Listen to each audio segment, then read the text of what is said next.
Verse 5 says, "Put to death, therefore, what is earthly in you, sexual immorality, impurity, passion, evil desire, covetousness, which is idolatry."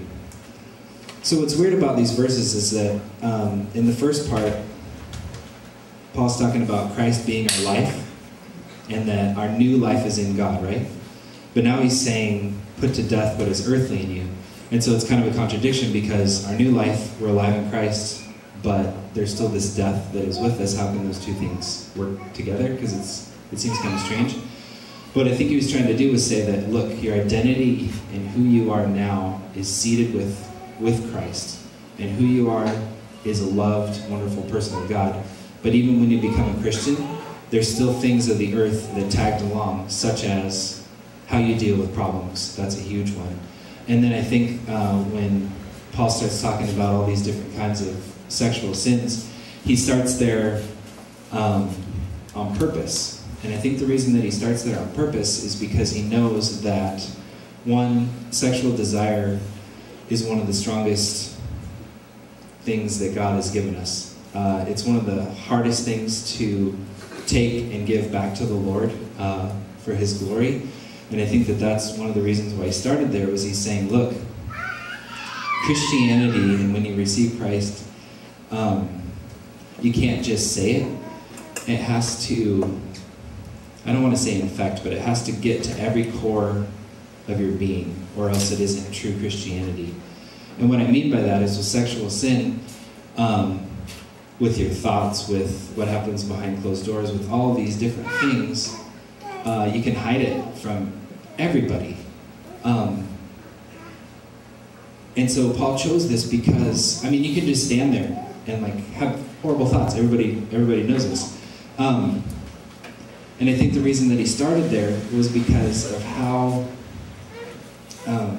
just how difficult it is to take those things and give them back to the Lord.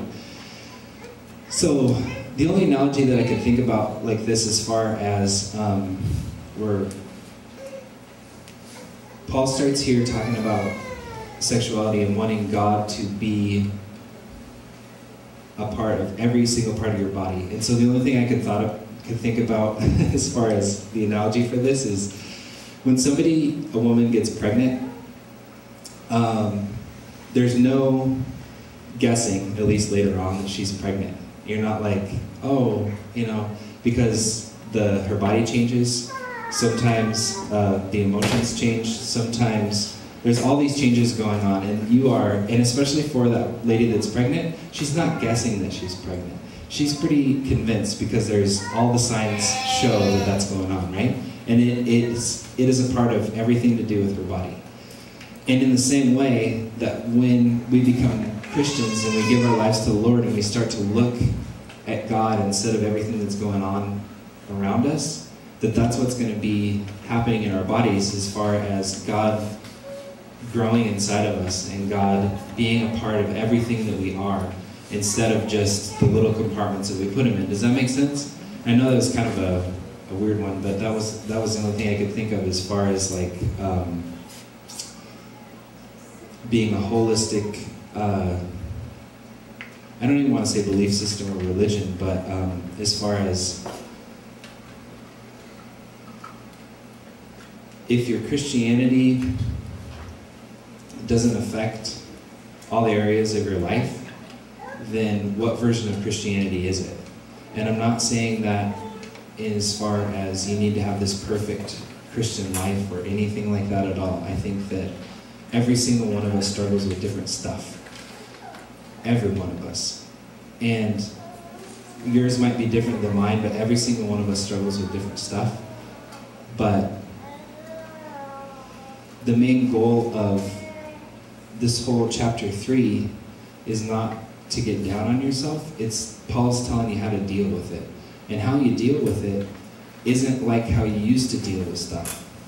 If you're struggling with sexual sin and how you used to deal with it, was just like, oh man, I really gotta not do that anymore. I gotta try as hard as I can to not do this thing, and you're gonna just end up doing it again. But what he's saying is that look to Christ in your weaknesses, in your strengths, and in everything that you do. And if you do that first, God will give you the strength to put to death all these earthly things. Does that make sense?